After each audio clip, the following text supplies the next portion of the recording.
I heard my own voice coming from underneath the mountain 3 hours before I found my own body. That is the first thing I need you to understand, because everything that happened afterwards sounds impossible. And if I hadn't recorded the radio transmissions myself, I would probably believe I had imagined the entire night. I was a backcountry ranger in the Appalachian Mountains, and the section assigned to me that week was one of the least visited areas in the district, a maze of steep ridges, abandoned logging roads, old mine shafts, and narrow trails that disappeared beneath thick rhododendron and hemlock. The call came in just after midnight during a freezing rainstorm. A hiker had reported hearing a man screaming somewhere below an old trail called Devil's Backbone, but when dispatch asked him to describe the voice, he said something that made everyone in the station uncomfortable. "It sounds like somebody screaming underwater." I was the closest ranger, so I took my truck as far as the service road allowed and continued on foot. The rain had turned to sleet by the time I reached the trail, and the forest was so dark that my flashlight seemed useless beyond a few yards. I remember thinking how completely silent everything was. No owls, no insects, no wind. Nothing. Then my radio crackled. "Ranger Cole, do you copy?" It was dispatch. I answered, "Copy." A second voice immediately whispered through the radio, "Don't go farther." I stopped walking. The voice sounded exactly like mine. I asked dispatch if they had transmitted anything. She said, "No." Then my own voice came through again, much quieter this time. "Please don't go farther." I should have turned around. Instead, I followed the trail. About half a mile later, I found a backpack hanging from a tree. It was soaked, but inside I found a wallet belonging to the missing hiker, a flashlight, and a folded paper map. On the map, someone had drawn a red circle around a place that wasn't marked on any modern park map. Beneath the circle were 3 words: "Listen below here." I looked down. Nothing but wet leaves. Then I heard knocking. 3 slow knocks came from somewhere beneath my boots. Knock, knock, knock. I stepped backward. The knocking stopped. I called out, "Is anyone down there?" A man's voice answered from beneath the ground. "Help me." I recognized the voice immediately. It was the missing hiker. I called dispatch and reported that I had located him underground. She told me there were no caves or tunnels recorded beneath that section. I told her I could hear him. Then the voice below shouted my name. "Ranger Cole!" I froze. The hiker knew my name. I asked him how he knew who I was. He answered, "Because you're already down here." I looked at the ground again. There was no opening, no hole, nothing. Then the soil directly beneath my boots moved. I jumped away as a crack opened between the roots. Cold air came rushing out. I widened the opening and found a narrow stone staircase descending into darkness. I called for backup, but the radio only produced static. I knew I should wait. Instead, I went down. The staircase seemed far older than anything built in the park. The walls were carved from black stone, and every few feet I found strange markings scratched into the rock. Some looked like letters. Others looked like fingerprints pressed into wet clay. The deeper I went, the colder it became. Then I heard the hiker again. "Ranger, hurry!" His voice was coming from directly ahead. I rounded a corner and found a small underground chamber. The missing hiker was sitting against the wall with his knees pulled to his chest. His clothes were soaked. His face was pale. I asked if he was injured. He shook his head. "Don't talk loudly." I asked why. He pointed toward the ceiling. "They can hear you." I looked up. Nothing. He whispered, "They've been underneath this mountain longer than the trail has existed." I asked him how long he had been down there. He said, 3 nights. I told him his wife had reported him missing only yesterday. He stared at me. No. I've been here for 3 nights. Then he asked me what date it was. I told him. His face changed. That's impossible. He pointed toward the wall behind me. Someone had carved dozens of dates into the stone. 1974, 1981, 1996, 2008, 2019, 2026. Beside each date was a name. Some belonged to missing hikers. Some belonged to park employees. I recognized several. One name belonged to a ranger who had disappeared 12 years earlier. Another belonged to a search volunteer who vanished in 1996. Then I saw my own name. The date beside it was tomorrow. I told the hiker we needed to leave. He grabbed my sleeve. You can't. I asked why. He whispered, because they know you're here now. Something moved in the darkness behind us. We turned our flashlights toward the tunnel. Nothing. Then came 3 knocks. Knock, knock, knock. The hiker began shaking. Don't answer. I asked what would happen if we did. He whispered, it learns your voice. The knocking came again. This time it was followed by my own voice. Help me. The hiker covered his ears. Don't listen. My voice called again. Please. I realized the sound wasn't coming from the tunnel. It was coming from inside the walls. We ran. The staircase seemed much longer on the way back. Behind us, something began crawling along the ceiling. I could hear its hands scraping across the stone. The hiker shouted, Don't look up! I didn't. We reached the staircase and started climbing. Halfway up, the lights on both our flashlights died simultaneously. Darkness swallowed everything. Then something whispered directly beside my ear. You left me here. I turned instinctively. I saw a face for less than a second. It was mine. Older. Pale. Eyes completely black. Then it disappeared. I grabbed the hiker and pulled him upward. We finally reached the forest. Rain was falling again. My truck was still parked beside the road. I thought we had escaped. Then I noticed something wrong. My truck's driver's door was open. Inside, someone was sitting behind the wheel. I approached slowly. It was me. Another version of me was sitting in the driver's seat wearing my ranger uniform. His face looked exhausted. His hands were covered in blood. He looked at me and said, You shouldn't have brought him out. I stepped backward. The missing hiker screamed, Don't listen to him! The other me smiled. He isn't the one you're supposed to save. Then every light in the forest went out. We ran. We didn't know where we were going. We just ran until the trees opened into a clearing. In the center was an old ranger station that had been abandoned decades earlier. We entered and locked the door. Inside were dusty radios, old maps, broken furniture, and dozens of photographs pinned to the walls. Every photograph showed the same mountain trail. In every picture, a ranger stood at the edge of the forest. I recognized the uniforms from different decades: 1970s, 1980s, 1990s, 2000s. Then I saw the newest photograph. It showed me standing beside the missing hiker. The timestamp was tomorrow morning. I ripped it from the wall. The hiker stared at it and whispered, That's why I was sent here. I asked what he meant. He said he had been hearing voices beneath the trail for months. They sounded like people he knew. His father, his brother, friends who had died.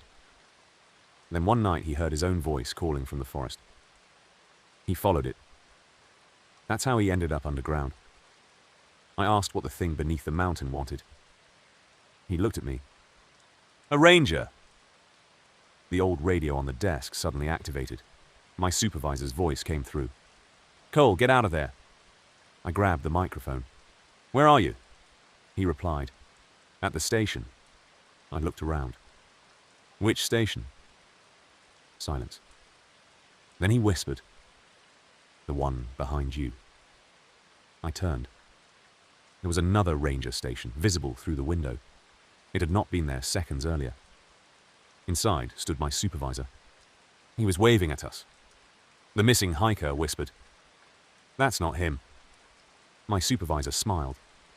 Then he slowly lifted his hand and pointed toward the ground beneath us. The floor began knocking. 3 times. Knock, knock, knock.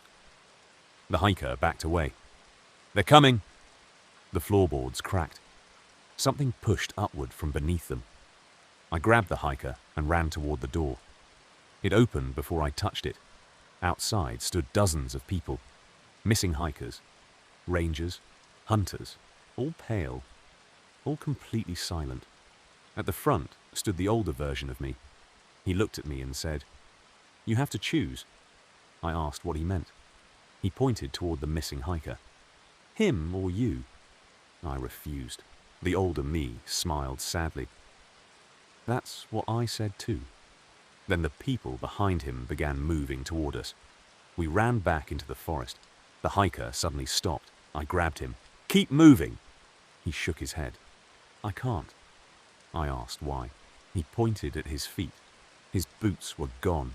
His legs were sinking into the earth as though the ground had become mud. I grabbed his arms and pulled. Something beneath the soil pulled harder. He screamed. I held on until his fingers slipped from mine. The last thing he said was, "Don't let it learn your voice." Then the ground closed over him. I ran until sunrise. When I reached the ranger station, other officers were waiting. My supervisor rushed toward me. "Where have you been?" I tried to explain, but he stopped me. "Cole, you've been missing for 3 days." I looked at the calendar. 3 days had passed. I told him about the hiker. He stared at me. There was no missing hiker. I showed him the backpack. He looked inside and went pale. "That's yours." I said it wasn't. He pulled out the wallet. It contained my identification, my photograph, my name, everything. I touched my face. "That's not me." My supervisor whispered, "Cole, you've been dead for 11 years." I backed away. He showed me an old newspaper clipping. The photograph was of me. The headline said, "Park Ranger killed during search in Devil's Backbone." I couldn't breathe. Then the radio activated. My own voice whispered, "Don't tell him." I looked toward the window. A figure stood among the trees. The missing hiker. He raised one hand and waved. Then my supervisor's radio crackled. A voice came through. "Ranger Cole." My supervisor answered. "Yes?" The voice was mine. "There's someone underneath the station." 3 knocks sounded beneath our feet. Knock, knock, knock. Everyone in the room froze. Then the floor began to shake. I looked at my supervisor and whispered, "Don't answer it." Something beneath us laughed. Then my own voice came from underneath the floorboards. "You already did." And that was when I realized the thing in the mountain had never wanted the hiker. It had wanted my voice. Because once it learned how I sounded, it no longer needed to call people into the forest using their loved ones' voices. It could call them using mine. And the last thing I heard before the station lights went out was my own voice coming through every radio in the building, calmly telling the other rangers, "Come find me." Story 2. I wasn't supposed to see the man in the red jacket because there was no trail where he was standing. And when I finally reached him, he asked me why I had left him alone in the mountains for 19 years. I was working an overnight patrol in a remote section of the Appalachian wilderness where the mountains were steep enough that even experienced hikers sometimes became disoriented. And my job that night was simple. Check an old fire tower, inspect 2 trail cameras, and make sure nobody had entered an area closed because of unstable cliffs. The weather was miserable, with freezing rain hitting the windshield and thick fog sliding between the trees. But nothing about the night felt unusual until I saw a red light moving deep inside the forest. At first, I assumed it was another hiker's headlamp, but the light was too low and moved strangely, disappearing behind trees and then reappearing several hundred feet away without any visible path connecting the locations. I radioed dispatch and reported it. She asked if I wanted another ranger sent out. I said no, thinking it was probably someone lost and frightened. I parked at the trailhead and started walking. The farther I went, the quieter the forest became. The rain stopped completely beneath the trees, and I couldn't hear my own footsteps anymore. After about 20 minutes, I reached the first trail marker. It was an old wooden sign pointing toward the fire tower, but beneath the normal Park Service lettering, someone had carved another message: "Don't follow the red light." I stared at it for several seconds, then looked into the darkness. The red light appeared again. I called out, "Park Ranger, identify yourself." A man's voice answered from somewhere ahead. "I'm trapped." I asked for his location. "Behind you." I turned immediately. Nothing. Then the voice came again, much closer. "No, farther behind you." I slowly turned my flashlight toward the trail I had just walked. Empty. I radioed dispatch again. "I have a possible lost hiker," static answered. Then a different voice whispered through the radio, "Don't bring him back." I stopped walking. I recognized that voice. It belonged to my former partner, Ranger Daniel Voss, who had disappeared 19 years earlier while searching for a missing child in this same mountain range. Daniel had been declared dead after a 2-week search, found nothing except his backpack near an abandoned fire road. I hadn't heard his voice since I was 20 years old. I said his name aloud. The forest became completely silent. Then the red light appeared directly ahead. A man stepped out of the fog. He was wearing an old red rain jacket and carrying a flashlight. His face was pale, his beard longer than I remembered, but I knew him immediately. "Daniel?" I whispered. He smiled.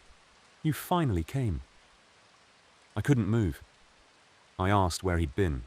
He looked past me, toward the trees. I never left. I told him we had searched for him for weeks. He laughed softly. "You searched the wrong mountain." I asked him how he could still be alive. He looked at me and said, "I'm not." I raised my flashlight toward his face. His skin looked normal, but something was wrong with his eyes. They were reflecting the light, but there were no pupils. I stepped backward. He noticed. "Don't be afraid." I asked what happened to him. He said, "I followed a child into the forest." I asked if he found her. His expression changed. "Yes." I asked where she was. He pointed toward the trees. "She's still waiting." A small girl's voice suddenly called from the darkness. "Ranger?" Daniel whispered. "Don't answer." The girl called again. "Please help me." I asked Daniel who she was. He said, "The reason nobody comes back." Then he grabbed my arm. His hand was ice cold. "You need to leave before she sees your face." I pulled away. "What happens if she does?" He looked directly into my eyes. "She remembers you." I didn't understand. Then the girl stepped into the trail. She looked about 8 years old, wearing a blue coat and holding a broken flashlight. Her hair was wet and stuck to her face. She looked frightened. "Please," she said. "My father is hurt." I immediately wanted to help. Every instinct I had as a ranger told me to protect her. Daniel stood between us. "Don't." The girl looked at him. "You told me you'd bring someone." Daniel's face became terrified. "I didn't."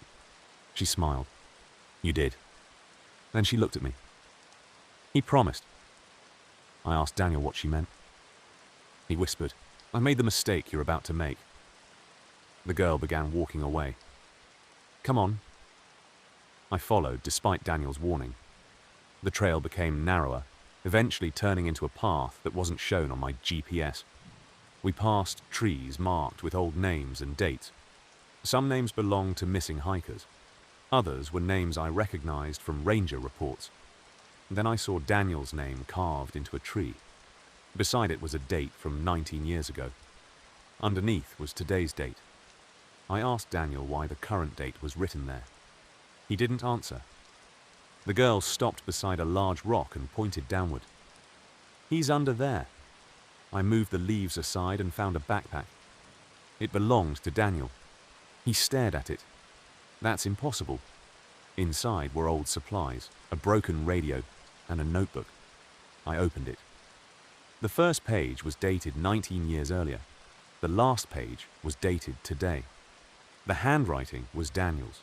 It said, "If you're reading this, I've already brought him here." I looked at Daniel. He stepped backward. "I didn't write that." The girl smiled. "You did." Suddenly, the forest filled with whispers. Hundreds of voices calling names. Rangers, hikers, children. I heard my mother's voice, then my father's, then my own voice. Daniel grabbed my shoulder. "Don't listen." The voices became louder. "Ranger, help us. Come here. We're lost." Then one voice screamed my name. I recognized it immediately. It was the voice of the missing child from an old case I'd studied years earlier. A 9-year-old girl who disappeared in these mountains in 1997. Her body had never been found. I turned toward the sound. Daniel shouted, "No!" Too late. I saw her standing between two trees. She looked exactly as she had in the missing person photograph. She smiled. "You remember me?" I couldn't breathe. Daniel said, "She remembers everyone." The girl walked closer. "You were there." I told her I wasn't. She shook her head. "You were." Then I suddenly remembered something impossible. Being a child myself, standing in these woods, watching a ranger lead a little girl away. The ranger had turned toward me. It was Daniel. But the memory couldn't be real. I had never met Daniel until years later. I told him what I remembered. His face went pale. "That's not your memory." I asked whose it was. He whispered, "Mine." Then the forest went dark. Every light disappeared except the red light from Daniel's flashlight. He looked at me. "Run." We sprinted. The girl screamed behind us, but she didn't chase. Something else did. Heavy footsteps thundered through the forest. We reached a clearing and found an old fire tower. We climbed the stairs as fast as possible. At the top was a small cabin. Inside were dozens of photographs pinned to the walls. Every photograph showed people standing beside the same girl. Rangers from different decades, hikers, search teams. In the newest photograph, I was standing beside her. Daniel was behind us. The date was tomorrow. I tore the photograph down. Daniel stared at it. "It's choosing you." I asked what it wanted. "Someone to replace me." I looked at him. "You've been here 19 years. He nodded. "Because every 19 years it needs a new ranger." I asked what happened to the previous ones. He pointed toward the forest below. Hundreds of red lights appeared between the trees. "They're still walking." The fire tower began shaking. Something started climbing the stairs. Daniel pushed me toward the window. "Jump!" I looked down. It was at least 30 feet. "I'll break my legs," he said. "Better than staying." The footsteps came closer. I jumped. I landed hard on the ground, pain shooting through my ankle, but I managed to crawl away. Daniel jumped after me. We ran toward the trailhead. Behind us, the girl screamed, "Daniel!" He stopped. I yelled at him to keep moving. He shook his head. "She's calling me home." Then he turned toward the forest. I grabbed him. "You're coming with me." He looked at me sadly. "I can't." He pushed me away. "If I leave, she follows." I told him we'd deal with it together. He smiled. "That's what you said 19 years ago." I froze. He stepped into the fog. I'm sorry. Then he disappeared. I ran alone. Hours later, I reached the trailhead at sunrise. My truck was exactly where I left it. I radioed dispatch and told her I had located Ranger Voss. Silence. Then she asked, "Who?" I repeated his name.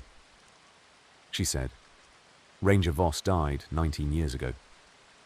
I said I had spoken to him. She answered, "You need to come back immediately." I drove to the station. My supervisor was waiting. He listened to my story and then showed me an old case file. Inside was a photograph of Daniel taken 2 weeks before he disappeared.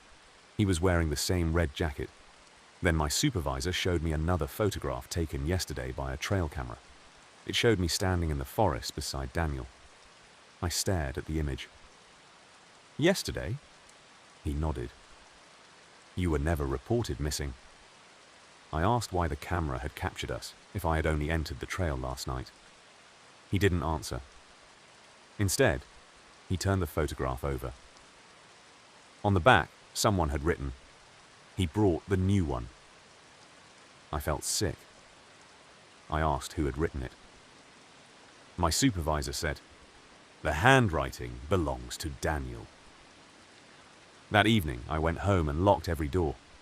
Around midnight, my radio activated even though I had left it in my truck outside.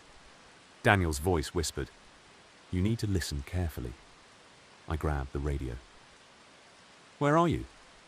He answered, "Not where you think." I asked if the girl was with him. He said, "She's standing beside you." I turned slowly. Nobody was there. Then a little girl's voice whispered directly into my ear, "I remember you." I ran to the window.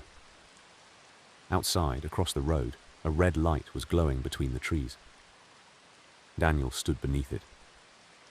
He lifted his hand and pointed toward the forest. Then he pointed toward me. I realized he wasn't warning me anymore. He was calling me. My radio crackled one final time. Daniel whispered, "Don't worry, Ranger. I only had to wait 19 years for someone to take my place." The red light disappeared. And somewhere beneath my house, 3 slow knocks answered from under the floor.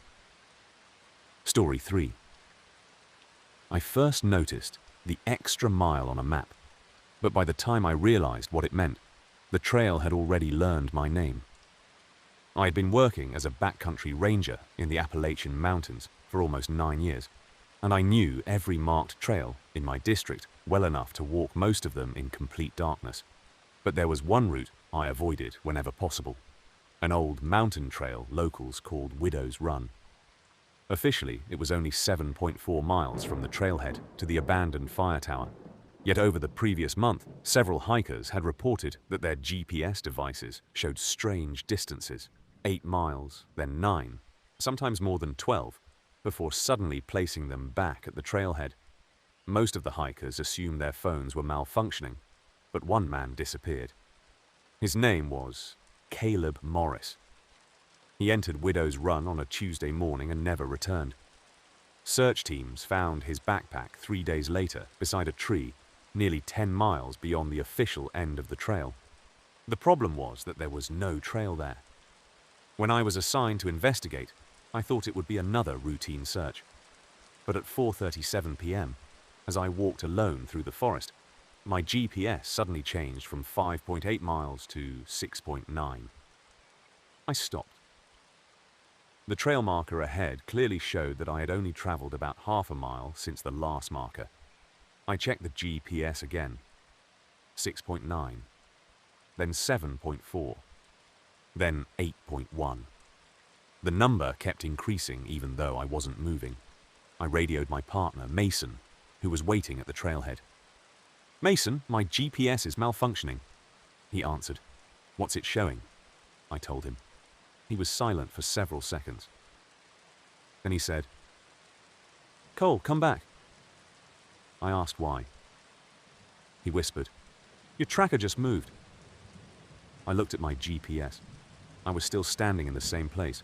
Mason said, "It says you're 11 miles from me." I turned around. The trail behind me looked completely different. The trees were taller. The ground was covered with fresh leaves, and the trail markers were gone. I tried walking back, but every direction led deeper into the forest. Then I heard footsteps behind me. I called out, "Mason!" No answer. The footsteps stopped. I continued forward. About 15 minutes later, I found a small wooden sign nailed to a tree. It read, Mile 9. I stared at it. Widow's Run didn't have a Mile 9.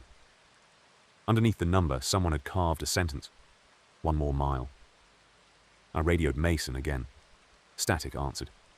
Then a voice came through. "Ranger Cole." It sounded like Mason. "I'm at Mile 10. I asked where he was. "Ahead of you." I started running. I didn't know why. I simply knew I didn't want to reach Mile 10.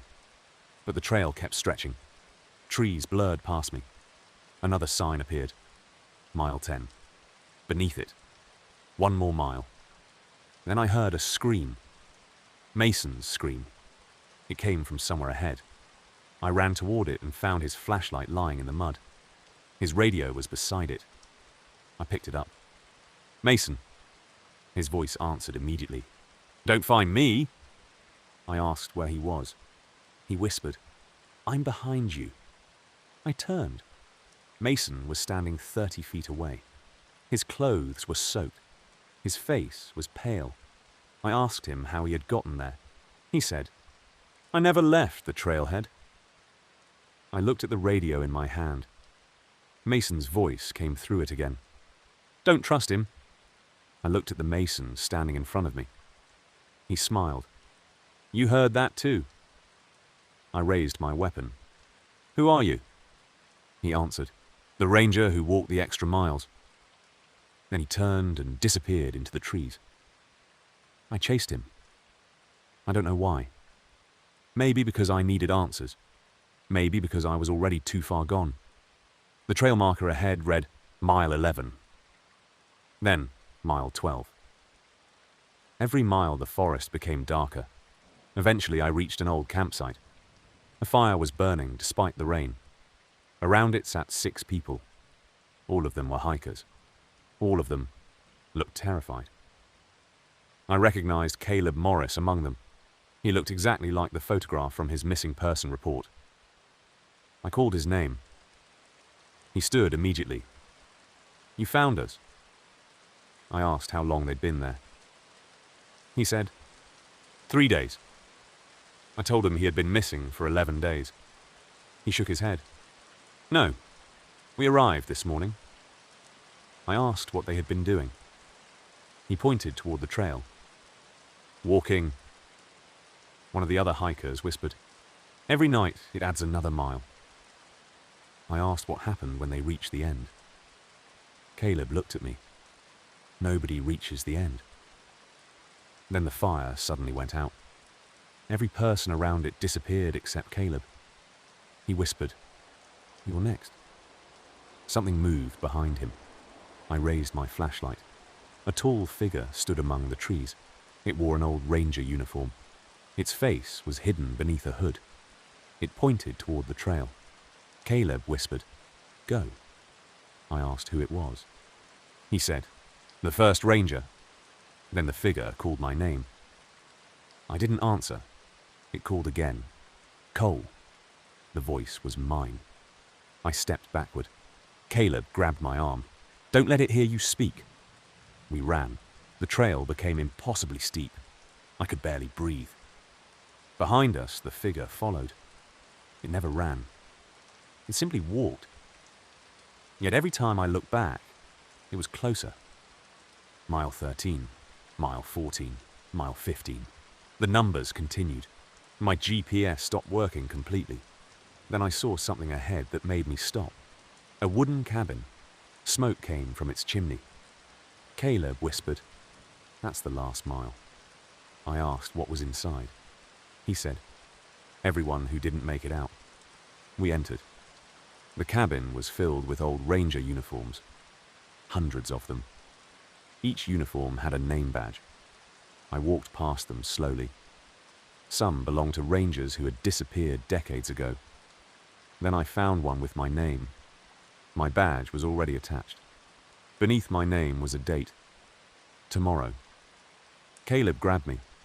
"We have to leave." I asked how. He pointed toward a trapdoor.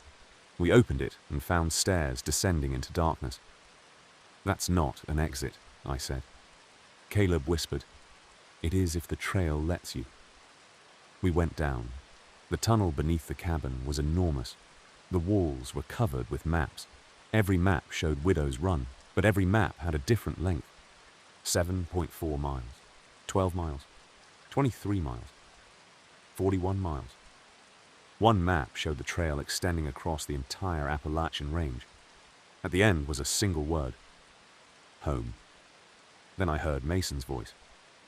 "Cole." I turned. He was standing at the end of the tunnel. His face was covered in mud. "Come with me." I asked if he was real. He smiled. "Does it matter?" Caleb whispered. "Don't follow him." Mason looked at Caleb. "You already did." Caleb suddenly screamed and disappeared into the darkness. I chased after him. The tunnel opened into a huge underground chamber. There were dozens of people standing in circles around a trail made of dirt. All of them were missing hikers. Some looked decades old. Some looked as though they had disappeared yesterday. They were all walking slowly in the same direction. One person stopped and looked at me. It was my former supervisor, who had disappeared 8 years earlier. He whispered, "Keep walking." I asked why. He said, "If you stop, it notices." I asked what it was. He pointed upward. Something enormous was moving above us, hidden in the darkness. I couldn't see its body. I could only see 2 pale eyes following us. The entire chamber began shaking. Everyone started walking faster. I followed them. The trail beneath our feet changed direction again and again. Mile signs appeared underground. Mile 16, mile 17, mile 18. I realized the trail wasn't adding miles because we were walking. It was adding miles because it wanted us to keep walking. Then I saw sunlight ahead. An exit. We ran toward it. I reached the opening first and climbed through. I was back at the trailhead. Daylight. My truck. My radio. Everything looked normal. I turned around. Caleb was standing behind me. He looked exhausted. "We made it." I asked where the others were. He shook his head. "They didn't." I called Mason. He answered immediately. "Where are you?" I said I was at the trailhead. He said, "No, you're not." I looked around. The parking lot was empty. My truck was gone. The trailhead sign had disappeared. I was standing in another forest. Caleb looked at me and started crying. It added another mile. We walked for hours. Eventually, we found another trailhead, another road, another ranger station. I ran inside and shouted for help. A ranger looked up from his desk. He stared at me. "Where did you come from?" I told him Widow's Run. He became pale. That trail was closed 27 years ago. I asked him what year it was. He told me. I looked at Caleb. He was gone. I turned back toward the window. There was a trail marker outside. Mile 19. Underneath it, someone had written, "1 more mile." The ranger followed my gaze. "What are you looking at?" I pointed. He saw nothing. Then my radio crackled. Mason's voice whispered, "Cole, don't stop walking." I grabbed the microphone. "Mason, where are you?" He answered, "At mile 20. I asked how to get there. He said, "You already know." Then the radio went dead. The ranger told me to stay inside. I wanted to listen. I really did. But somewhere outside the station, I heard footsteps. Slow, deliberate. They stopped directly outside the door. Then my own voice spoke from the other side. "Ranger Cole, 1 more mile." The ranger beside me looked terrified. "Who is that?" I whispered. "Me." The door handle began turning. The ranger grabbed his weapon. "Don't open it." I nodded. The handle stopped. Silence. Then 3 knocks sounded against the door. Knock, knock, knock. The ranger whispered. "What does it want?" I looked down at the floor. A fresh trail of muddy footprints was appearing one step at a time, leading from the door toward me. I whispered, "It wants me to keep walking." The ranger looked at the trail. Then his face changed. "No." I asked what he saw. He pointed toward the final footprint. It wasn't pointing toward me anymore. It was pointing toward the ranger. Then his radio activated. A voice whispered, "Mile 20. The ranger stepped backward. I grabbed him. "Don't answer." He looked at me with terror in his eyes. He'd already learned my name. The lights went out. Something knocked from beneath the floor. 3 times. Then a wooden sign slowly pushed upward through the floorboards. Mile 20. Beneath it were 4 words. "You can stop walking now." I thought it was over. I was wrong. Because when the lights came back on, the ranger was gone. The station was empty. And a new trail had appeared through the wall behind his desk. At the entrance stood Mason. He looked at me and smiled. "Come on, Cole." I asked where the trail went. He pointed into the darkness. "Home." I took 1 step toward it. My radio crackled. Mason's voice came through the speaker. "Don't follow me." I looked up. The Mason standing in front of me smiled wider. Then another Mason appeared behind him. Then another. Then another.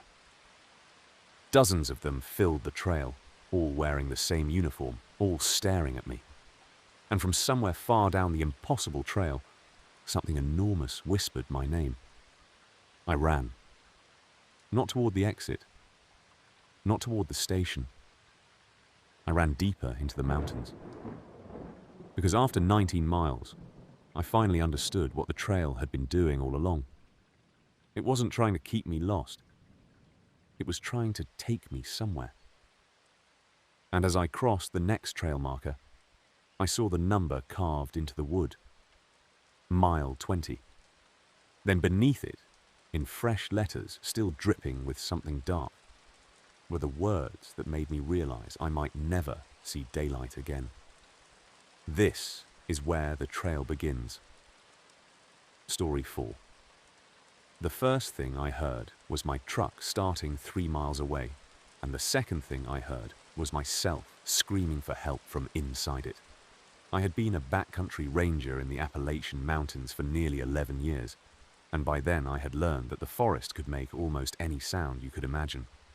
But that night, there was something different about the noise coming through the trees. It was 2:13 in the morning when dispatch sent me toward an abandoned trail known locally as Black Creek Spur, a narrow route that had been closed for years after several hikers reported seeing a man standing motionless beside the trail at night. Earlier that evening, a hunter named Evan Mercer had called emergency services, saying he had become lost and was hearing someone walking behind him, matching every step he took. Then his final transmission came through. "There's a ranger behind me." Dispatch asked him to describe the ranger. Evan answered, "He's wearing my face." Then the radio went dead.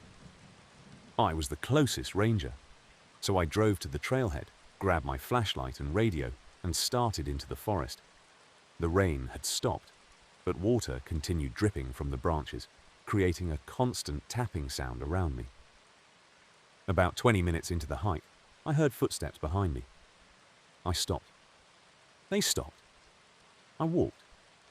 They walked. I turned quickly and shined my flashlight through the trees. Nothing. I continued, telling myself it was probably a deer. Then I heard another sound. An engine. My truck engine. I stopped again. Somewhere deep in the forest, a vehicle was starting. I knew my truck was parked at the trailhead, nearly 3 miles behind me. Yet there was no mistaking that engine. It revved twice, then headlights appeared between the trees. I froze. A truck was moving slowly toward me, along a road that didn't exist. I recognized it immediately. It was my truck. Same scratches on the passenger door. Same broken antenna. Same dent above the rear wheel. I raised my flashlight and shouted, "Who's driving?" The headlights stopped. The driver's door opened. Nobody stepped out. Then my radio crackled. My own voice whispered, "Don't let it see you." I felt every hair on my arms stand up. I asked dispatch if they could hear me. No response. I tried again. Static. Then my own voice returned. "It's already seen you." The truck's interior light turned on. Someone was sitting in the driver's seat. I couldn't see the face, but I could see the outline of a ranger uniform. I backed away. The figure slowly raised its hand and waved. Then it started my truck again and drove deeper into the forest. I should have turned around. Instead, I followed because Evan was still missing, and whatever was happening might have been connected to him. The strange road ended at a clearing containing an old ranger cabin. The door was open. I entered and immediately noticed dozens of photographs covering the walls. They were pictures of hikers standing beside the same trail. Every photograph had a date written beneath it. 1984, 1991, 1998, 2005, 2013, 2021. Then I found one dated that night. It showed me standing outside the cabin. I was staring directly at the camera. Behind me stood Evan Mercer, but I hadn't met him yet. I pulled the photograph from the wall. Something moved upstairs. I raised my flashlight and climbed the steps.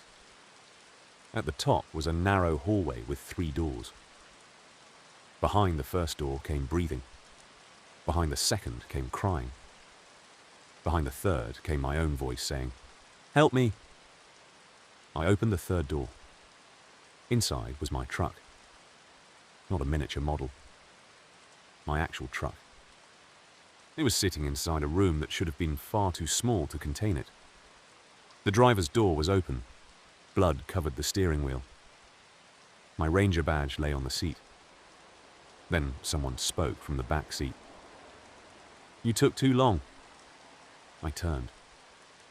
Evan Mercer was sitting there. His face was bruised and his clothes were covered in mud. I asked him how he got inside. He said, "I didn't." He pointed toward the driver's seat. "He did." I looked. The person behind the wheel was me.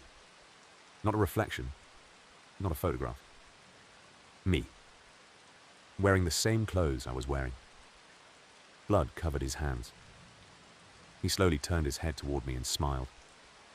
Evan whispered, "Don't talk to him."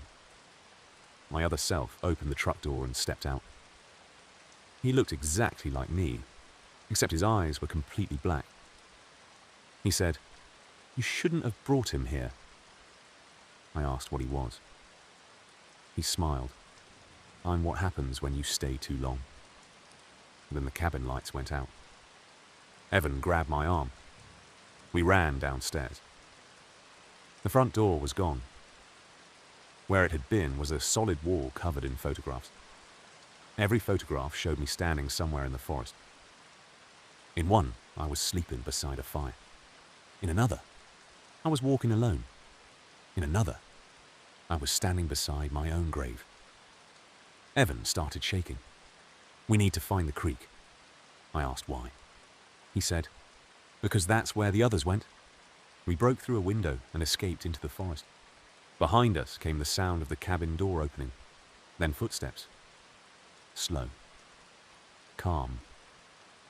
Someone was following us. Evan ran ahead. I followed until we reached a creek. Across the water stood 6 people. All of them were hikers. One was an elderly man. One was a woman carrying a child. One was a young ranger. They stood silently on the opposite bank. I called out. "Are you lost?" The young ranger answered. "We've been waiting." I asked for their names. Nobody answered. Then the woman pointed behind me. "He's coming." I turned. My other self was standing among the trees. He wasn't moving. He simply watched. I raised my weapon. "Stay back." He smiled. "You can't shoot yourself." I told him to leave Evan alone. He said, "Evan isn't the one I'm here for." Then the 6 people across the creek began walking into the water. Slowly. One by one. They crossed without disturbing the surface. The elderly man reached me first. He whispered, "Don't let him replace you." Then he vanished. The others disappeared the same way. Evan grabbed my shoulder. "We have to go." We ran along the creek until we reached an old bridge. Beneath the bridge was a vehicle. My truck. Again. Its headlights were on. Evan stopped. "That's impossible." I looked inside. Nobody. Then the radio activated. My own voice said, "Evan, get inside." Evan stepped backward. "That's not you." I told him I knew. Then the voice came again. "Evan, I'm waiting." Evan suddenly looked terrified. "That's my father's voice." He walked toward the truck. I grabbed him. "Don't." He struggled. "That's my father." I told him his father was dead. Evan whispered, "I know." Then something in the truck began knocking on the window. 3 times. Knock. Knock. Knock. Evan covered his ears. "He used to knock like that when I was a kid." The passenger window slowly rolled down.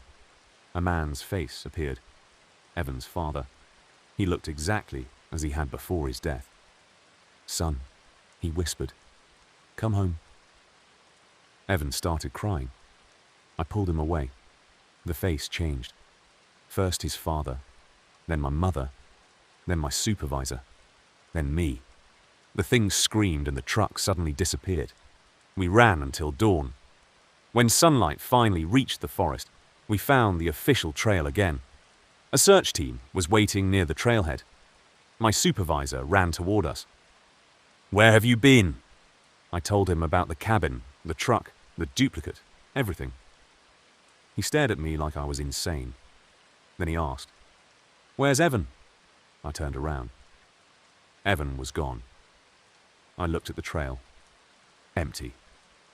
My supervisor said, "There was never an Evan Mercer." I told him there had been a missing person call. He shook his head. "No call came in last night." I showed him the photograph from the cabin. His face went pale. "Where did you get this?" I pointed toward the forest. He looked at the photograph again. "That's you," I said.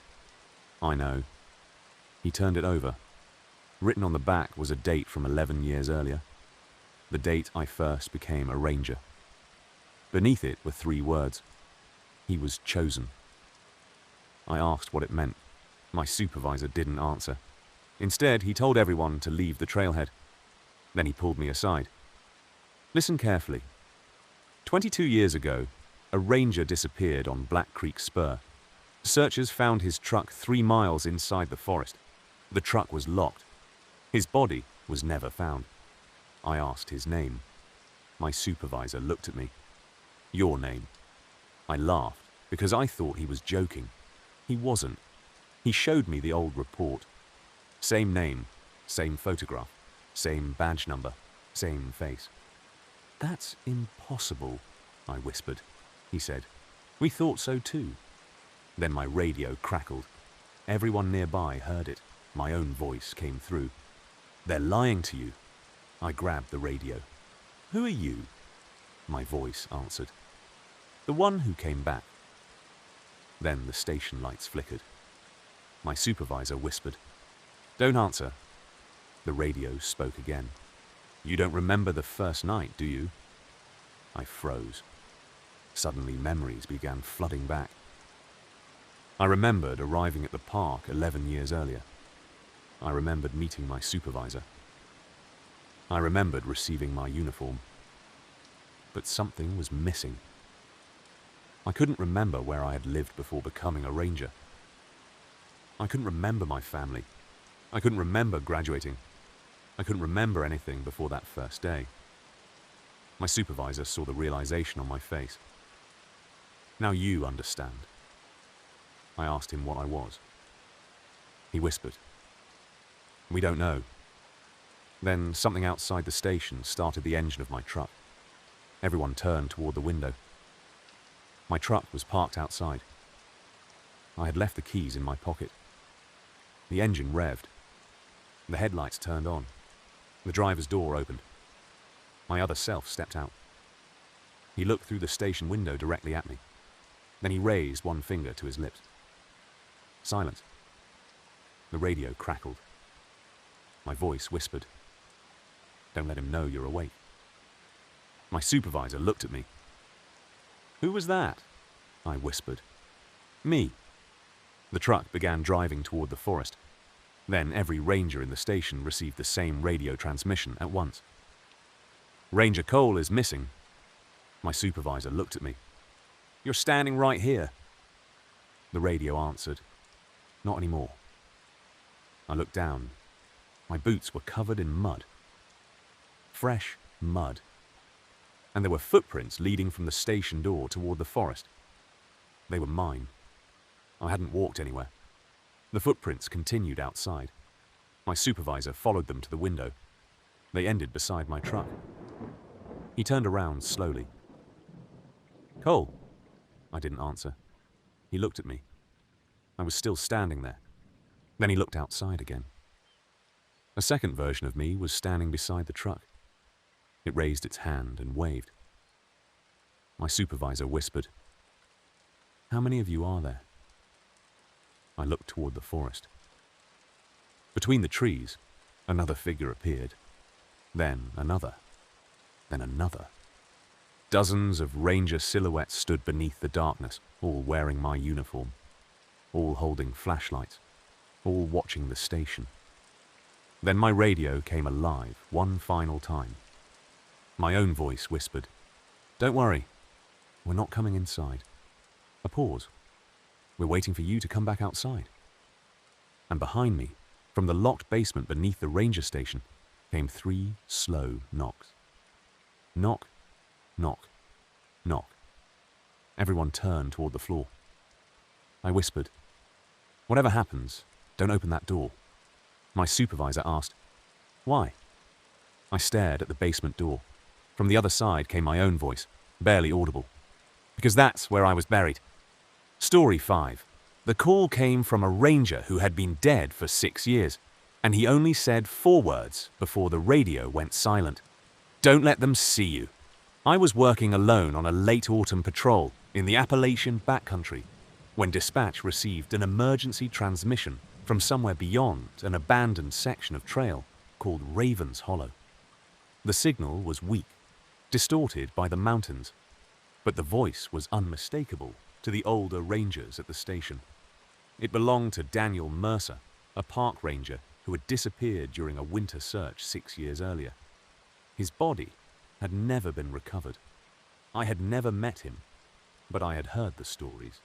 Daniel had been searching for 2 missing hikers when he radioed that he had found their campsite. 10 minutes later, he said he could hear someone walking around him. Then he transmitted his final words. "They're standing in the trees." After that, nothing. 6 years later, at 1:17 a.m., his voice suddenly came through our radio network again. "Don't let them see you." Then silence. My supervisor ordered me to stay at the station as while a search team assembled. But 20 minutes later, another transmission came through. This time, Daniel said my name. "Cole." My supervisor looked at me. "Did you ever meet him?" I said no. The radio crackled again. "Cole, if you hear me, don't bring anyone." Then a second voice whispered underneath his. "He's already here." We lost the signal. I was sent toward Raven's Hollow because my patrol vehicle was already nearby.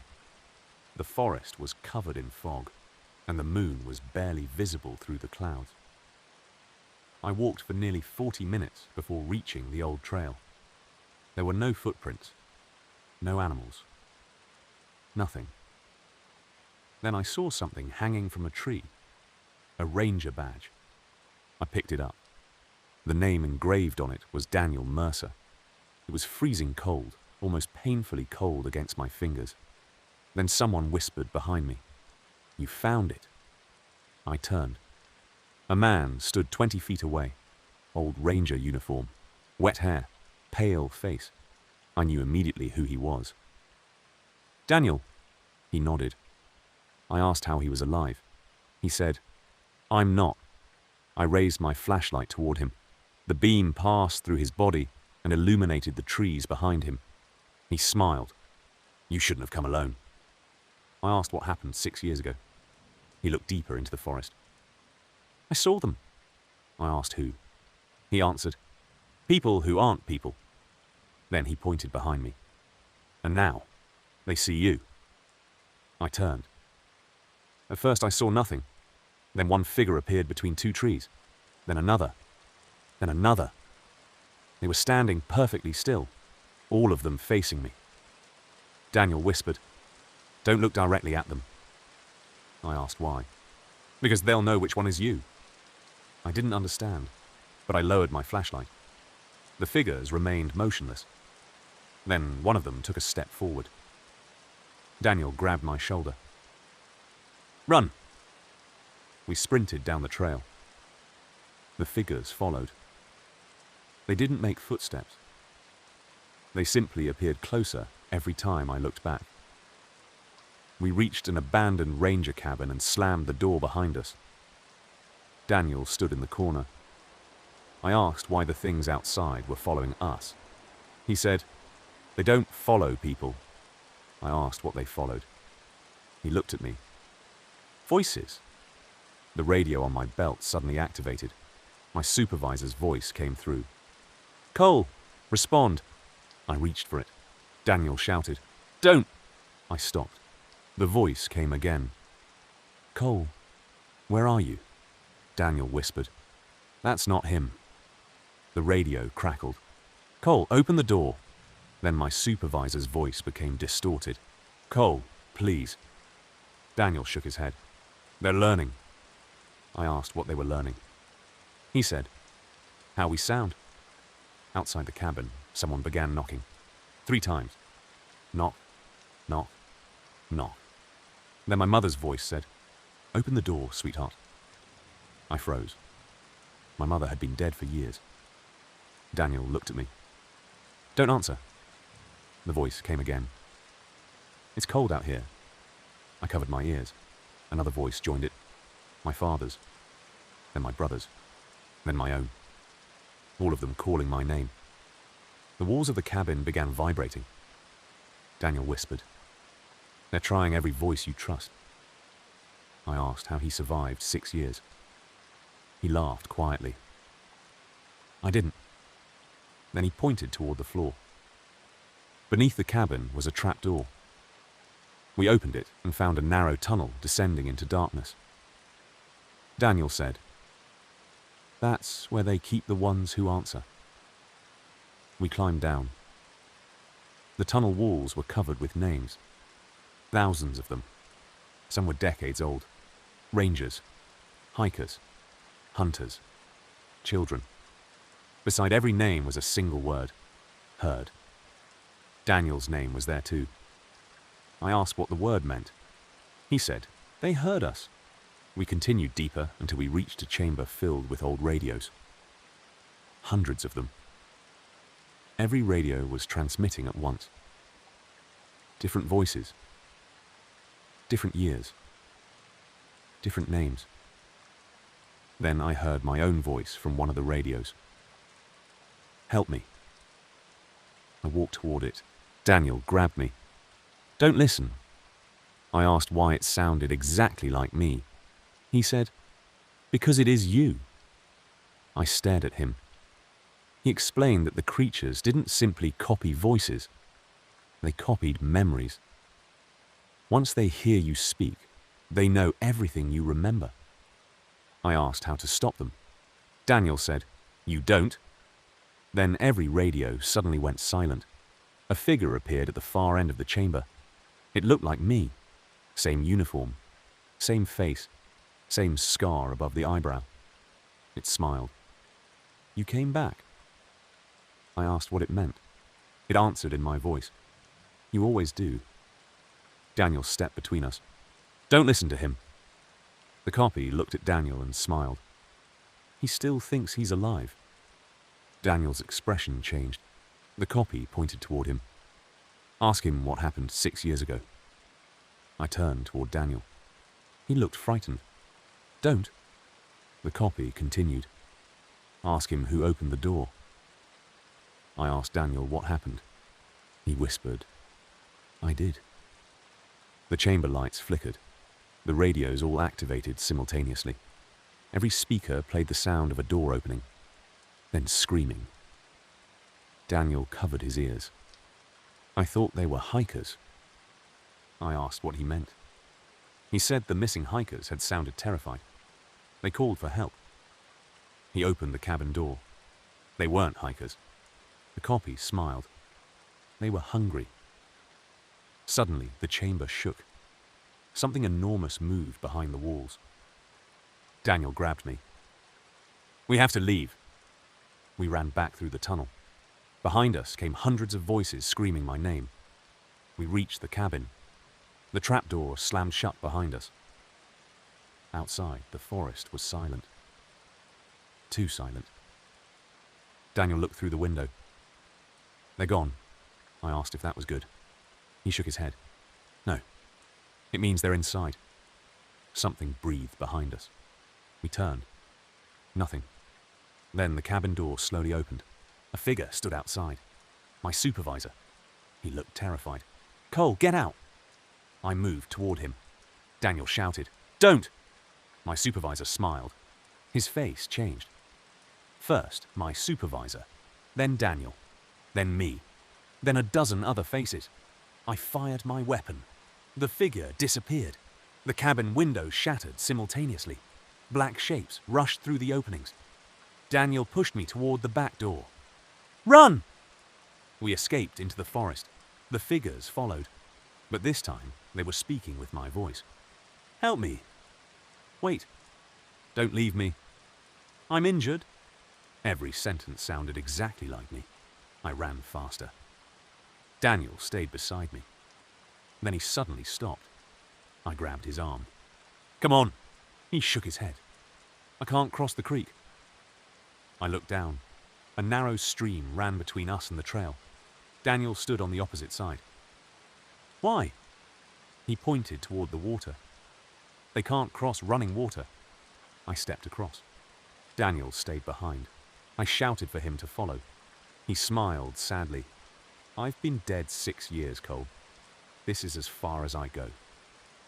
The figures emerged from the trees behind him. Hundreds of them. Daniel turned toward them. "Run!"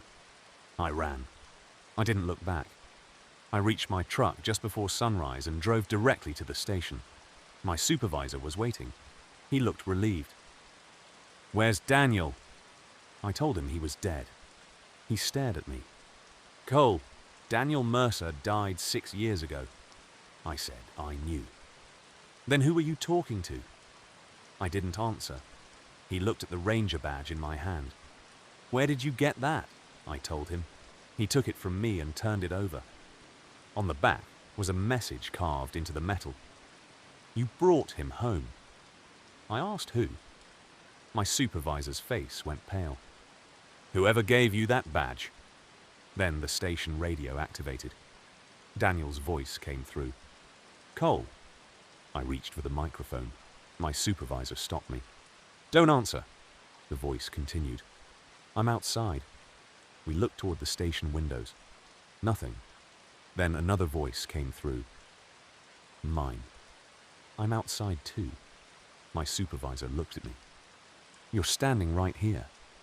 I whispered. "I know." The radio crackled again. "Open the door." Then every radio in the station began transmitting the same sentence simultaneously. Open the door. My supervisor locked the front entrance. Another voice came through. His own voice. Let us in. He stepped backward. That's impossible. Then someone knocked on the station door. 3 times. Knock, knock, knock. I looked through the glass.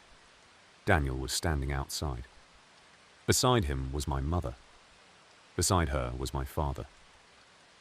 Behind them stood dozens of missing hikers and dead rangers. All of them were smiling. Daniel raised his hand and pointed toward me. Then my mother's voice whispered through the glass. We know you're listening. I stepped away. The lights went out. In complete darkness, something whispered directly beside me. You should have listened to Daniel. I turned on my flashlight. Nobody was there. But my supervisor was gone. The front door was still locked. The radio crackled. My supervisor's voice whispered, Cole, don't let them see you. Then came 3 knocks from underneath the floor. Knock, knock, knock. I slowly looked down. A thin line appeared between the floorboards. Cold air rose through it. Then a voice came from underneath. It was my own voice. I found the way back.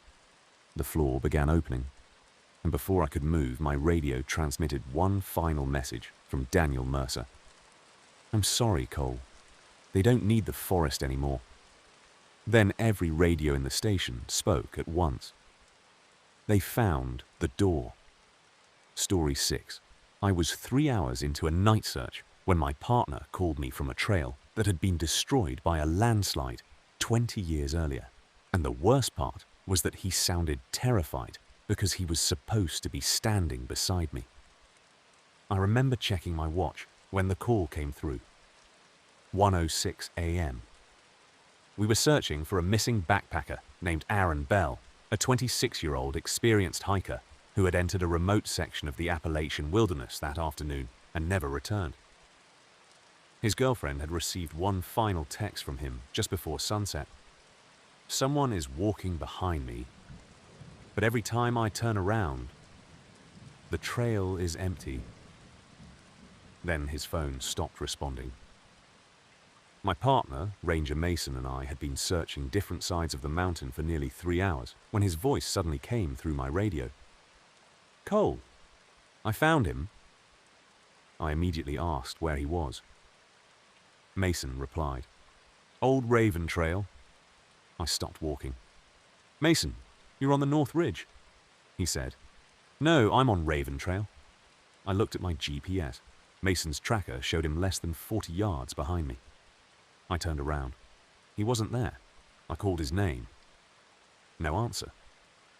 Then his voice came through the radio again. Cole, come quickly, I said. Mason, stay where you are. He whispered, I can't. Then the transmission ended. I tried his radio again. Nothing. I started moving toward his GPS location. After about 30 seconds, I found his flashlight lying in the mud. It was still switched on. Beside it were fresh footprints. 2 sets. One belonged to Mason. The other was much smaller. I followed them. The trail narrowed until I reached a steep ravine. On the opposite side stood Mason. He was completely still. I shouted, Mason! He didn't answer. Then my radio crackled. His voice came through. Don't come over here. I looked at him. Why? He raised one finger to his lips. Then he pointed behind himself. I saw a dark figure standing between the trees. It was wearing a ranger uniform. Mason slowly backed away from it. I asked what was happening. He shouted, That's not me! The figure turned toward me. It had Mason's face. I stepped backward. The real Mason screamed, Run! I ran. I didn't stop until I reached the old service road. My radio came alive. Mason's voice said, Where are you going? I answered, Back to the truck. He whispered, That's not the way out. I looked ahead. The road stretched through the trees. My truck should have been less than a mile away. Instead, I saw an old wooden sign pointing left. Raven Trail. 2 miles. I knew immediately something was wrong. Raven Trail had been destroyed by a massive landslide in 2006. The entire route was buried beneath tons of rock. Rangers had removed the signs years ago. Yet there it was. Fresh paint. New wood. And beneath the trail name someone had carved. He came back. I turned around. The road behind me was gone. There was only forest. Then I heard Mason screaming from somewhere deep ahead. I followed the sound because I couldn't leave him. The trail descended into a valley I had never seen before. Fog covered everything. After several minutes, I found a small campsite. A fire was burning in the middle. Around it sat 3 people. Aaron Bell was one of them. The other 2 were strangers. I called Aaron's name. He stood immediately. "You found us?" I asked where Mason was. Aaron looked confused. "Who's Mason?" I told him my partner. He shook his head. "You came alone." I checked my radio. Mason's voice immediately whispered, "Don't believe him." Aaron looked at the radio. "That's him." I asked what he meant. Aaron pointed toward the trees. "He's been calling you all night." I asked how long they had been there. Aaron looked at the other 2 people. They said, "A few minutes." I looked at my watch. 3:17 a.m. I had been walking for over 2 hours, yet the firewood looked freshly cut. Aaron's clothes were dry. No mud. No injuries. I asked him where he had been. He said, "We followed someone." I asked who. He pointed at me. "You." I felt a cold sensation move down my back. I told him I had never seen him before tonight. He shook his head. "Not tonight." Then one of the other hikers spoke. "You were here yesterday." I stared at him. "Yesterday?" He nodded. "You told us not to leave the trail." I looked at Aaron. He whispered, "But then you disappeared." The fire suddenly went out. Every person around it vanished. I was alone. Then someone touched my shoulder. I turned. Mason stood behind me. His face was covered in dirt. "We have to go." I asked him where the others went. "They're still here." I asked where. He pointed toward the forest. "They're waiting for you to remember." I asked what he meant. Mason said, "This happened before." He pulled a folded photograph from his pocket. It showed 4 people standing beside the Raven Trail sign. One of them was me. I looked younger, maybe 15 years younger. Another was Mason. The other 2 were Aaron and a man I didn't recognize. I stared at the photograph. "This isn't possible." Mason said, "Look at the date." It was dated 2006, the year the trail was destroyed. I told him I wasn't a ranger in 2006. He said, "You weren't?" Then he pointed to the man beside us in the photograph.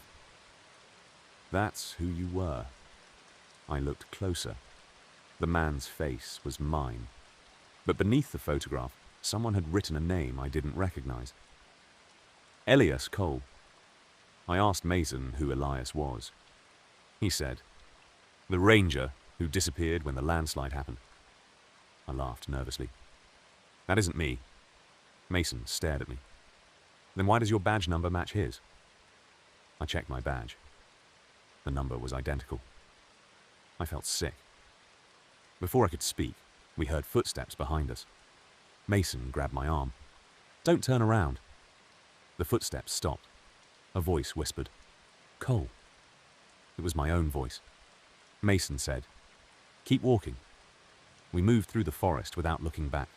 The voice followed us. "Cole." "Ranger." "Wait. I'm hurt." Every sentence sounded exactly like me. Then another voice joined it. Mason's voice. "Stop." Then Aaron's. "Please." Then my mother's voice. Come home. I stopped. Mason grabbed me. Don't listen. I asked how they could know my mother's voice. Mason didn't answer. The forest opened into a clearing. In the center stood a ranger cabin. We entered and found dozens of old photographs on the walls. Every photograph showed people who had disappeared on Raven Trail. The dates went back more than a century. Some faces were familiar from old missing person files. Others looked impossibly old. On one wall was a map of the mountain. A red line marked the original Raven Trail. It didn't end at the fire tower. It continued beneath the mountain. At the end was a circle with one word written inside. Return. Mason looked at the map. This is where they go. I asked who. He said, people who hear themselves calling from the trail. Then we heard knocking from underneath the cabin. 3 slow knocks. Mason whispered, don't open anything. Another 3 knocks. Then a voice from beneath the floor said, Mason. He froze. The voice continued, Mason, I'm scared. His face went white. That's my sister. I asked if she was alive. He shook his head. She died when we were children. The voice beneath the floor cried, Mason, please. He stepped toward the trapdoor. I grabbed him. Don't, he whispered. That's her. I told him it wasn't. Then the voice changed. It became mine. Mason, let me out. He stepped backward. The trapdoor slowly opened by itself. Beneath it was darkness. No stairs. No basement. Just a black hole descending farther than my flashlight could reach. Something moved below. Mason raised his weapon. A pale hand appeared around the edge. Then another. Then another. Dozens of hands gripped the floorboards. We ran through the back door. The forest was completely different. Snow covered the ground even though there had been no snow earlier. We reached a cliff and realized there was nowhere left to go. Behind us, figures emerged from the trees. Aaron, the 2 hikers, rangers, hunters, children, hundreds of them. They stood silently. Then the man from the photograph stepped forward. Elias Cole. My face. My uniform. He looked directly at me. You finally remembered. I asked what he wanted. He smiled. To go home. I asked where home was. He pointed toward me. You. Mason raised his weapon. Elias looked at him. You shouldn't have brought him back. Mason shouted. He isn't Elias. Elias smiled. You know that's not true. Then Mason turned toward me. His eyes were filled with tears. Cole, I need you to listen. I asked what. He whispered. I died here. I stared at him. He continued. 3 years ago. My heart stopped. That's impossible. We patrol together. He shook his head. You patrol alone. I remembered every night shift, every conversation, every meal in the station. Mason had always been there. Or so I thought. Elias stepped closer. He's been helping you remember. Mason looked at me. I'm the one who kept them away. I asked what would happen if he stopped. He looked toward the forest. Then they get you. Elias smiled. And now I don't have to wait. The figures began moving closer. Mason stepped between us. Run! I refused.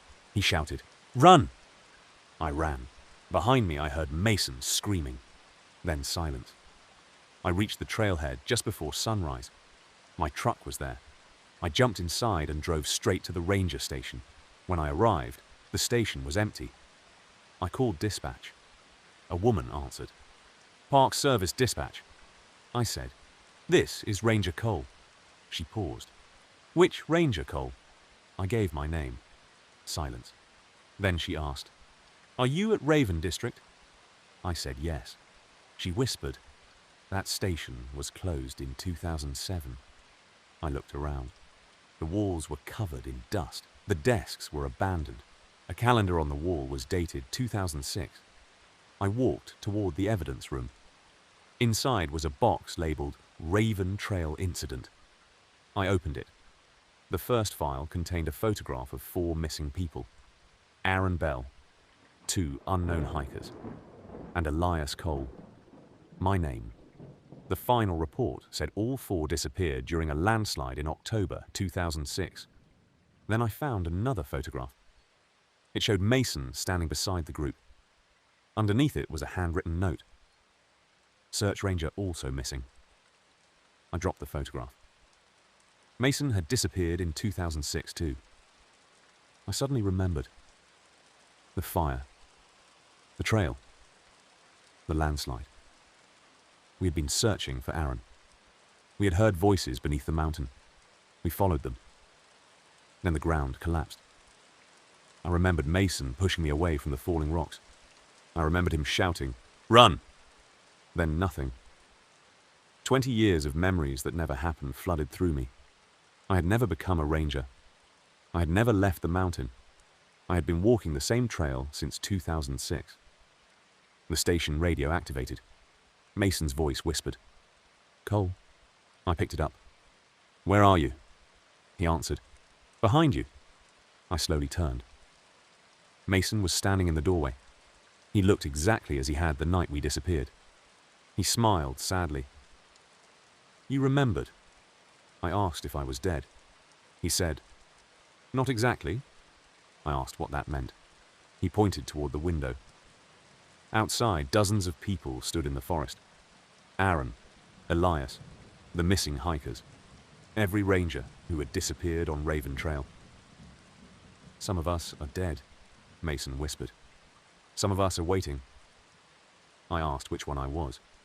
He looked at me. "You're the one who keeps coming back." Then the station door opened by itself.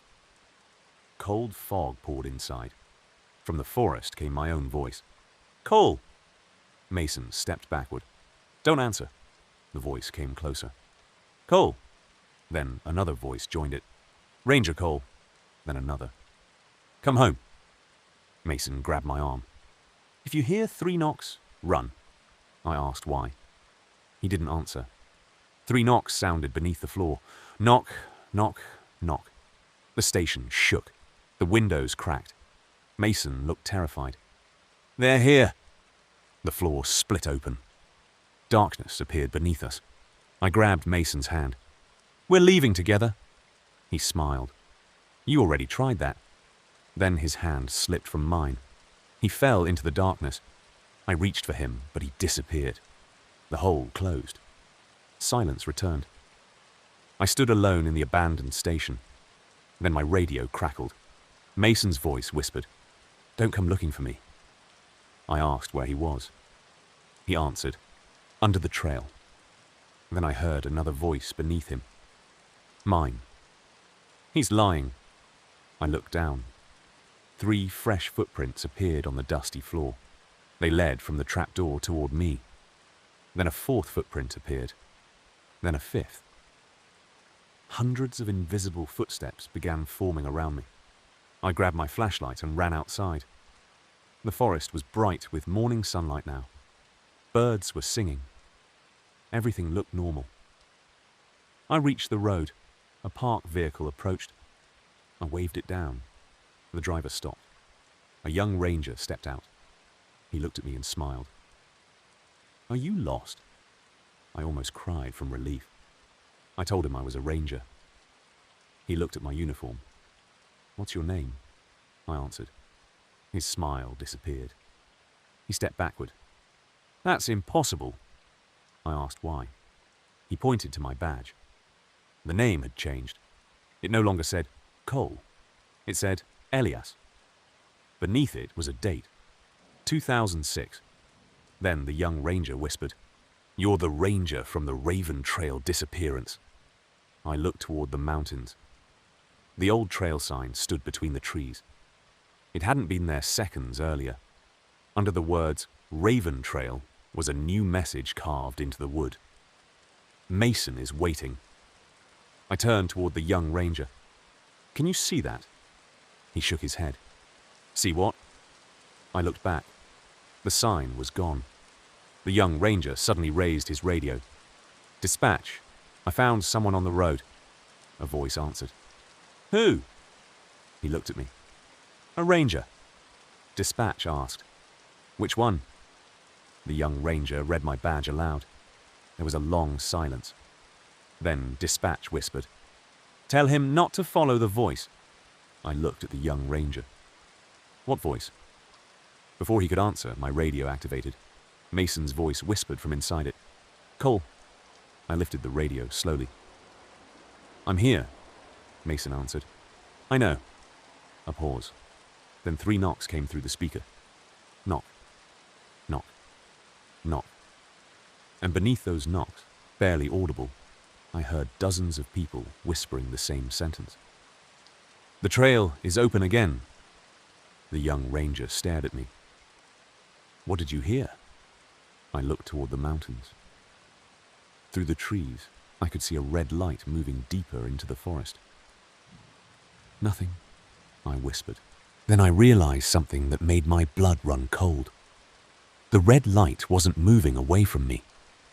It was coming toward me. Story 7.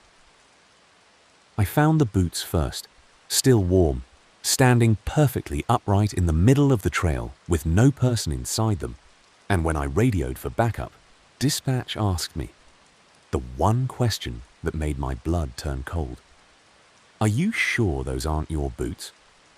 I had been a backcountry ranger in the Appalachian Mountains for almost 8 years, and that night I was assigned to patrol an isolated section of wilderness locales called Hollow Creek, an area known for steep cliffs, abandoned logging routes, and an old trail that had been closed after 3 hikers disappeared there in the same week. The weather was clear when I started, but shortly after midnight, a thick fog rolled down from the ridge and swallowed the forest so completely that my flashlight barely reached 10 feet ahead. I was walking slowly when I saw something dark in the center of the trail. At first, I thought it was a backpack. Then I realized they were boots. 2 old hiking boots stood upright in the mud, perfectly positioned as though someone had stepped out of them without bending down. I approached carefully and shined my light inside. They were warm. Steam rose from them in the cold air. I called Dispatch. "I found abandoned footwear." She asked for a description. I gave it. Then she became silent. "Ranger Cole, step away from them." I asked why. She said, "Those aren't abandoned." I looked down. The boots had moved. One was now pointing toward me. I hadn't seen it happen. I stepped backward. Dispatch said, "Do not touch them. Do not follow the footprints." I asked what footprints. She didn't answer. I looked behind me. A trail of wet footprints had appeared on the ground. They began at the boots and continued directly toward me. I followed them with my flashlight. They stopped at my feet. Then a voice whispered from the fog, "You found me." I raised my weapon. "Identify yourself." The voice answered, "Ranger." I asked if it was the missing hiker. "No." A pause. "I'm the one who found him." I called Dispatch again, but there was only static. The fog thickened. Then I heard footsteps approaching from behind me. Slow, bare feet on wet leaves. I turned. Nothing. Another step. Closer. I shouted, "Who's there?" My own voice answered from somewhere in the darkness. "Don't turn around." I froze. The voice continued, "He's standing behind you." I slowly looked at the ground instead of turning my head. A pair of bare feet were visible beneath the fog directly behind me. They were standing inches from my boots. I spun around. Nothing. The footprints remained, but the person was gone. I backed away and nearly fell over the boots. They were no longer where I had found them. They were beside me. I radioed Dispatch. This time she answered, but her voice sounded frightened. "Cole, get off the trail." I asked how she knew what was happening. She whispered, Because we're watching it on the trail cameras. I asked, which cameras? She said, all of them. Then she told me something I still can't explain. The cameras weren't showing me standing alone in the forest. They were showing me walking beside someone. I asked who. She said, you. I looked around. I'm alone. Dispatch answered, not according to the cameras. Then the radio transmitted a recording. I heard my own voice talking to another person. How long have you been following me? The other voice answered, since you died. I dropped the radio. I didn't remember saying those words. I started moving toward the nearest service road. The forest seemed to stretch endlessly. Every few minutes, I found another pair of boots standing in the trail. Some were hiking boots. Some were ranger boots. Some were children's shoes. Every pair was warm. Every pair pointed toward me. Then I found a ranger hat hanging from a tree. The badge on it belonged to a ranger named Thomas Vale, who had disappeared in Hollow Creek 17 years earlier. I remembered his case because every ranger in our district had been warned never to patrol the area alone. His final report contained only one sentence. Something is wearing my uniform. I picked up the hat. A voice whispered, put it on. I dropped it immediately. Then the forest went silent. A flashlight appeared between the trees. Someone was walking toward me. The beam bounced gently with each step. I raised my weapon. Stop! The person stopped. Identify yourself. The voice answered. Thomas Vale. I recognized the name. I asked if he was the missing ranger. He said, I was. Then he stepped into the light. He looked exactly like the photograph from his case file. Same face, same uniform, same age. He stared at me and said, you shouldn't have touched the boots. I asked what they were. He said, they belong to people who walk too far. I asked where the people were. He pointed behind me. Still walking. I turned. Dozens of figures were moving through the fog. Their bodies were barely visible, but I could hear their footsteps. Some were walking normally. Others dragged their feet. Some were crawling. Every single one was wearing a pair of boots. Thomas grabbed my shoulder. Whatever happens, don't let them catch you. I asked where we should go. He pointed toward an old fire tower. There. We ran. The figures followed. They never spoke.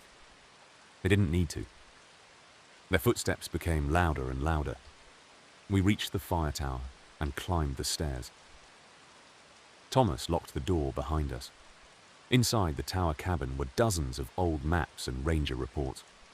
One map showed Hollow Creek with a red line drawn through the forest. The line ended at a small black circle. Beside it, someone had written, "The Walking Place." Thomas told me the old rangers believed the mountain contained a section where distance didn't work normally. People could walk for minutes and travel miles, or walk for hours and remain in the same place. But the worst part was that once someone crossed the boundary, the mountain began creating a copy of them. A copy? I asked. Thomas nodded. It learns how you walk first, then your voice, then your memories. I asked what happened when it learned everything. He looked toward the door. It takes your place. Something scratched the outside of the cabin. 3 long scratches. Thomas whispered, "It's here." I asked how long he had been trapped. He said, 17 years. I asked why he looked exactly the same. He said, because time doesn't reach this place. Then a voice outside the door called my name. It sounded exactly like me. "Ranger Cole." Thomas shook his head. "Don't answer." The voice continued. "Thomas is lying." I looked at Thomas. The voice said, "Ask him where he found the first boots." Thomas became pale. I asked him. He didn't answer. The voice laughed. Ask him how many times he's already replaced you. Thomas whispered, Don't listen. Then the door began opening. I aimed my weapon. Thomas stepped backward. Whatever you see, don't shoot. The door opened. A man stood outside wearing my uniform. It was me. Same face, same voice, same scar, same everything. He smiled. You finally made it. Thomas said, Run. My copy stepped inside. You don't need him anymore. Thomas suddenly attacked it. The two of them disappeared into the fog outside the tower. I heard screaming below. Then silence. I climbed down the tower as fast as I could and ran toward the service road. The fog followed me. I could hear footsteps behind me. One set, then two, then dozens. I didn't turn around. Eventually, I reached my truck. The driver's door was open. My radio was sitting on the seat. I grabbed it. Dispatch answered immediately. Cole, where are you? I told her I was at the truck. She said, Thank God. Then she asked, Are you alone? I looked around. Yes. She said, That's impossible. I asked why. She said, We're looking at your body. I stopped breathing. What? She told me a search team had found a body on the trail almost an hour earlier. It was wearing my uniform. They had identified it as me. I looked down at my clothes. Same uniform, same boots, same badge. I touched my face. I'm alive, Dispatch whispered. Then who are we talking to? I heard a second voice come through the radio. My voice. Don't tell him. I threw the radio onto the seat. Then someone knocked on the truck window. 3 times. Knock, knock, knock. I looked over. Thomas Veal was standing outside. He was covered in blood.